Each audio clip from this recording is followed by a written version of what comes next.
Alrighty, y'all, we got a big surprise, another killer, and we're in Mr. Jamie Mccay's house, one of the North Alabama public land legends. You know, him and he's not too far from Tony Myers' house, but anyway, if y'all know Tony Myers, he's a legend. This right here is another legend. We're in his house. We're looking at his deer right here. This is a huge 162 inch. 162 and 8. 162 and 8 archery kill, public land, Alabama. Y'all know where it come from probably. There's another big one. This gun kill. And another big one. Gun kill. Another cool looking buck. Very nice. Big body sucker. Another dang good one. And another dang good one. And a hoss of a bow kill too. We're gonna talk about that here in a little bit. That's a dang nice deer. Like I say, he's one of the public land legends. To me, he is the most consistent public land guy in Alabama. For sure right now. He don't give up, he stays on it, and he spends a lot of days in the woods. And like I say, he don't give up. He don't let anything get him down, he hangs in there. So just a bunch of dang big old bucks. Go over and pick that one up, Jamie, the one he killed this year. Yeah, I haven't got it mounted yet, but it's a daggum nice and I don't know about not getting him down. That wife helps me out a lot, so pick that lip up. Oh, boy. That's a hoss of a deer, too. It's 130. 132 and 4/8, I think. Yeah, that's a heck of a daggum 8-point. I'm talking about it. Don't get no better than that, really. I mean, anybody shoot that, be proud. That's a daggum hoss. And so he killed that this past season. So, and this past season was tough out there. Everybody knows. So, I've seen a few deer, but I didn't kill anything out there. So, but I'll say he's got some daggum hosses and deer. He's got a shot full of smaller ones, but these all these bigger ones. You'd be hard pressed to find anybody else's house that's got any bigger than this or this many. So, it just shows that persistence and hard work will pay off. Don't give up. Keep after it. Talk to people like him. Get all the tips and store them and put them to use during the season. I like this pole he's got over here, big buck pole. Most people would have them deer mounted. So, some nice deer. Anyway, we're gonna get situated and get to ask him a few questions and talk to him a little bit and get him to tell us a few stories. And like I say, he is a North Alabama public land legend. Been on several podcasts. If you want to look him up, look him up.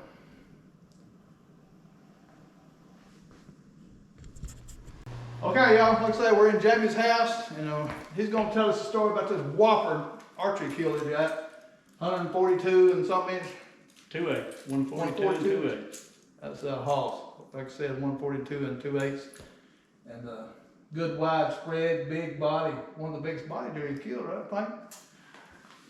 Yeah, because the 11-point I never was able to weigh him because we got him out. So eager about getting him skinned out and all that and get him to the taxidermist. So I think I ended up around 10:30, 11 o'clock at night. And I wish I'd waited because I think where I could have had him weighed, everybody was there the next day at lunch. Or no, a little bit later when they started giving out permits.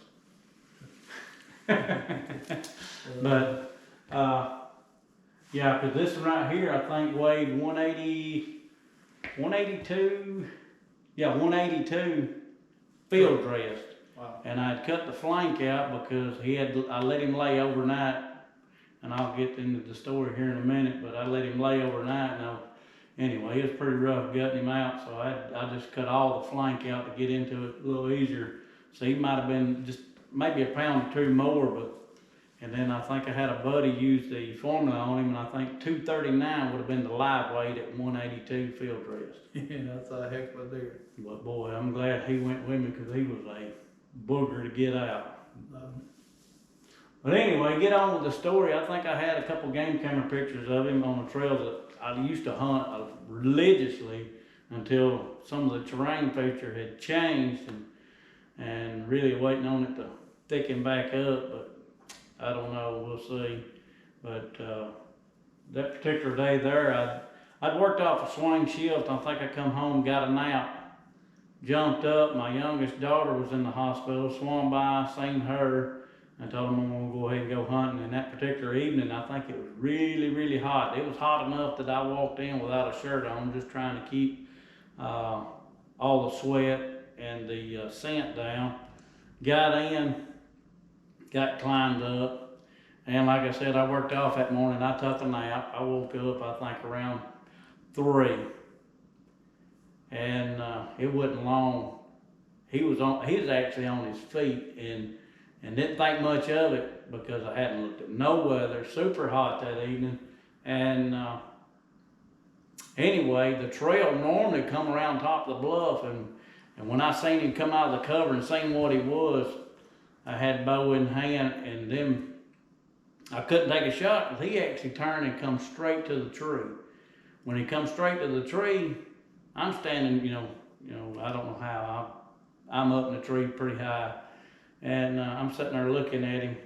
And then when he got up there, I don't know, so close, I done drew back on him. And since he was walking straight in, I didn't really panic, but I was like, man, I can't shoot this deer straight on. And he turned, I don't know, 10 yards, and he stopped. He's standing there, I'm at full draw, just standing and trying to relax, holding my bow out like this and looking down at him. And almost closed one time with me. And I'm looking at him, he raised his tail. It's forever etched in my memory. He just raised it, you can hear the droppings hit the ground. And at the same time, I'm thinking this deer's finna blow and go, because I've got busted several times with the wind, bad swirl on top of that ridge. And he went to start to walk, and he walked out past my stand. That's when I stepped on the edge of the summit, and I leaned out. And when my elbow hit the bar on the edge, it didn't really rest on it, but I had to lean out, and I shot him. He was walking like way from me, so my bows lined up with him. As long as my left and right was good, I was going to hit him.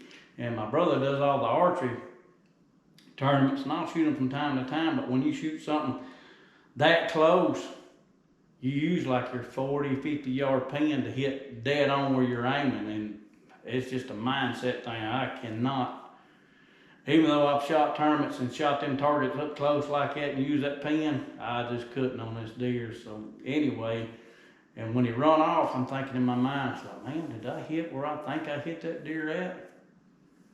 And I watched him, even though the canopy was thick, I actually seen him run off 1 point, so that was really good. So I had at least an idea how to go look. If it wasn't for that, if he'd have run that long ridge out, I don't know, it'd have took a while to find him. But I sat up there, I tried to lean out of the tree and look for my arrow sticking out of the ground, because it was 8 yards, I think. And I tracked him up just a little bit, or went the way he went, and I found my arrow about 40 yards, and it was laying on the ground. I could tell it had a little bit of gut on it, but where I thought I'd hit him at, it would come out maybe the brisket, but all that come out and play later, because I left the mountain. I didn't want to he's too big to push, so I let him lay. I let him lay overnight. Well, when I was coming out of the mountain, I run into rain. And just so happened, I was in a pocket that wasn't raining yet, and didn't even know any storm was coming in. And I called a buddy. He said, man, I'm ready to go. Whenever you're ready to go look for him, I'm ready. I said, well, let's let him lay. So it rained, and I went back to the hospital, and I'm like everybody else. I went to Googling everything I could find, gut shot deer, what to do. And I let him, and it was gonna let him lay overnight anyway, but I mean, like I said, it rained all night long. It was raining Lawrence County, it was raining Winston County, it was raining, whole North Alabama was covered in rain. And it just didn't rain, it rained all night. I can't remember if it drizzled on us going in the next morning, but we decided to go in bow hunt, and then at 9 o'clock we was gonna get down and go look for him. And man, I burnt that sleeve. I was wearing a watch then, and I burnt the sleeve up looking.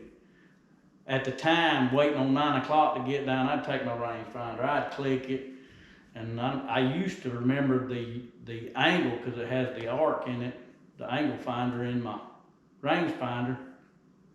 And I'm sitting up there, I'm doing this, so that's my angle marker. Look, I said, man, if I hit him there, it should come out somewhere around the brisket. And I played that scenario all the way to 9 o'clock. We got down, and like I said, we already knew the direction to go. And I'm walking the ridge all the way, I just kind of stayed straight, but every log, I thought, that's him. And I would look, and it wouldn't. My buddy broke off to the left, and he started walking the creek back. Let's see, which way does it run? So he's walking back up the creek, but I stay on that steady path of walking that ridge straight out, and I keep walking straight. And when I first walked up to the creek, it was a bend in it, and I could see a deer laying in the water up there. And my first thoughts when I seen him, I said, is that my deer? Like somebody else's deer's laying down here in the water. I mean, anyway, it was, and I go, hey, here he is. Here, I mean, I was like a little kid at that point. Here, and I go busting through that creek going after him, and the man, you know, I knowed he was a good deer, I just didn't know how big he was, and he was a lot bigger than the game camera ever put him out to be, maybe because it was old Wild View, if you remember one of them old game cameras, and it was, I think it was black and white only. Wow. Which I kept the camera a long time, which it wasn't 5-6 years ago, but cameras have come a long way since then. But Right. anyway, that's it in a nutshell, and we had to pull him out of that hole. But How far did he run? phew.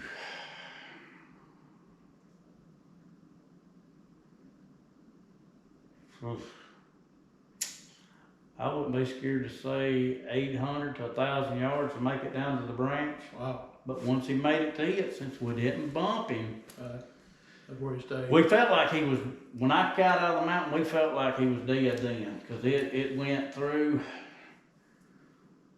the left tenderloin, traveled all the way through him. You know, his body's about yay thick, and it come out of the right side of the brisket.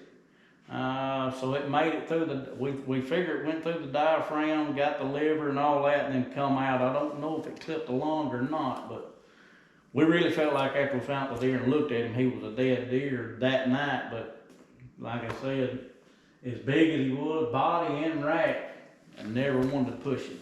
Right. I pushed some and didn't find him. Well, that thing sure worked out. That's a heck of a daggum deer for anybody with a bow. I mean, he's a hoss, you know. You know, you don't get much better than that in Alabama, period, with a bow, gun, or anything, especially on public land. So, I think the main beams, I want to say 23 and a half, and the inside spread is 20 and a half, 20 and 5/8, something like that. yeah. Crazy spread. Very, I mean, it don't get any better than that. That's a very nice deer. Well, if you was gonna hunt somewhere in a new area, so you're gonna fly in there today and then hunt this weekend or the next 2 or 3 days, what kind of strategy or what would be your thought process of going to a new place and hunting if you've never been there before? I'd definitely be looking on my Onyx ever before I got there, just and click over on my elevations. That way I could see all my elevations, might be able to pick up a gap on it, but even with all that, I still got to put boots to the ground, because man, I can look at that phone all I want, and it still don't tell you every detail of the ground. Mm-hmm. I'd have to scout it, whether, you know, sand or no sand. You can still get in there and scout it out and pick where you want to be and catch that good morning and slide in there on them. You're looking at different edges and gaps and pinch points and stuff like that. Yeah, because even with your phone, you're not going to see that let's see what I'm looking for here, the transition lines, because them deer love to walk transition lines, and you can find them transition lines getting in there and scouting it out. So yeah, transition lines, gaps, whatever looks the hottest and the most fresh sign. Deal. Now, what do you prefer hunting? Early season, pre-rut, rut, post-season? I like it all. You like that? I definitely like the rut, but seem like the pre-rut, them getting out, finally start roaming. I like it, man. Yeah. That's kind of the way I think. The pre-rut or a little bit after the first initial rut has always been better to me. A lot of times on the actual rut, it's kind of like a lockdown phase. It's Yeah. kind of boring at times for us. I'm really liking the late season rut when that second rut rolling around where the last few does is coming in. It seems like your bigger deer is on their feet and out roaming. Right. Yeah. I feel like that's how I run into that one this year when I went with my buddy. I never dreamed a deer like that be roaming around, but there were a few things of not being scared to grunt, can call at the same time with a little bit of scent out. I really feel like maybe with that scent that we picked up this year, the first time ever trying that native scent, but it seemed to work really well because I used it used it 3 times and had encounters with deer all 3 times, and with the right scenario, it worked out. That's a heck of a deer too. Yeah, he killed 130 something inch. So, like we done talked about earlier, they got a nice deer using some scent and grunt and a can call too, I think so. Yeah, and that's, a lot of people don't like doing it blind, but I've had a lot of success. To me, it's no different than turkey hunting. I'll get out there right when it starts breaking that I can see at least 100 yards maybe. And man, I'll hit that can call, especially when the rut's getting kicked off good, or even when it's winding down. I'll hit that can call 2 or 3 licks and do aggressive grunt right after it, because a lot of times, if it's warm weather, they chasing all night or roaming at night and it's trying to settle down, by 9 o'clock. But I'll throw that out there. Well, if there's something on an adjacent ridge that within hearing distance, he might come check it out. And watching, I don't even remember the guy's name that done. He's from up north, I think Illinois. No balls, no bucks. Now, if you're not willing to try something, you ain't gonna never bring them in. That's Rendell Eric, yeah, he's a good guy. He kills on whoppers in Iowa and stuff, but yeah, that's his slogan, so Yeah. no balls, no bucks. So yeah, And I don't really, be afraid to try stuff like that, yeah, that's exactly right. So yeah, I killed the biggest one I killed, rattling this year, so. And I don't like doing it blind, it makes me nervous, but unless it's a right situation, and it's hard to get that perfect situation, but anyway, it can work. There's no, don't be scared to do it. The can call and the grunt call, I don't mind doing them blind at all, but rattling that kind of makes me nervous because I've been busted several times by big bucks. They got a way to sneak in behind you somehow or another, or downwind. But anyway, so the last 2 years on like pre-rut, I rattled a bunch for that 1 week period. That'd be 1st of November in our area. And I've seen several bucks in that week, and then it's like you flip a switch, it's over. yeah, it's got to be the right situation. So. Now you like hunting trails, is pretty much what you like hunting, like from transition areas or tied in with gaps, or what's your thought process on the trails that you like to hunt? I'm gonna say the trails on the transition and sometimes on the escape route, depending on if it's gonna be highly pressured that weekend on public land. But yeah, that's what I like, is hunting trails. What do you prefer, hunting mornings or evenings? Sheesh. Both, because sometimes I don't come down. You tell you and Tony got the same straight. Tony's at any time to be hunting, so. Yeah, you never know. Yeah, you never know. never know. I've had more success in the mornings than the evenings, but it can happen at any time. Any time in the woods during the right time frame, rut or whatever. If you're not in the woods, Well, we can decide what's on the wall. On the pole, morning, 11-point with the bow, evening, 8-point morning, 8-point morning, 9-point morning, 9-point evening, 10-point morning, 8-point evening, 10-point morning, 8-point morning, 8-point morning, 8-point morning, 9-point morning, 8-point evening, 10 morning. It's kind of spread out, but Yeah, it's spread out. A few more mornings, but a lot of big ones in the evening, so that's pretty good. So I haven't killed that many in the evening, especially on the big ones. So, but anyway, crap, that's still awesome. All right, well, another good question. This is going to be the last question. We're going to close this question now. What's the scariest you've been in the woods? You got to have some kind of Bigfoot story or something.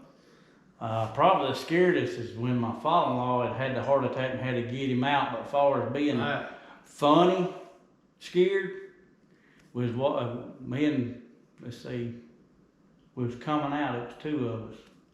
Well, no, I actually got more than two. One, everybody's walked up and flushed turkeys out of the tree, Yeah. and this guy almost run over me. The other one, when you're out in the mountains, sound travels long ways. And there's actually somebody on a Harley. When he gassed it down around them curves, man, it sounded like something's right over there next to us in them bushes. And we both stopped and looked. It's like, man, what is this? And then when he gassed it again, we picked up on, oh man, that's a motorcycle over on that road. Ha ha ha. Yeah, that's funny. I ain't already thought about anything like that. That's pretty cool. But yeah, it's funny how that sound will travel there. So, and a lot of people don't realize that you can be in a tree somewhere and you can hear, if that traffic changes out there, you can tell, no matter where you're at in a tree in them places. And you know the deer are knowing that too. They realize all that stuff. Yeah, if you beat a man and you're sitting there on certain hunts on public land, when it gets that certain time frame, all them loud pipes, mufflers, mutters, you can hear every bit of it. And I'm walking an hour, and I still hear it.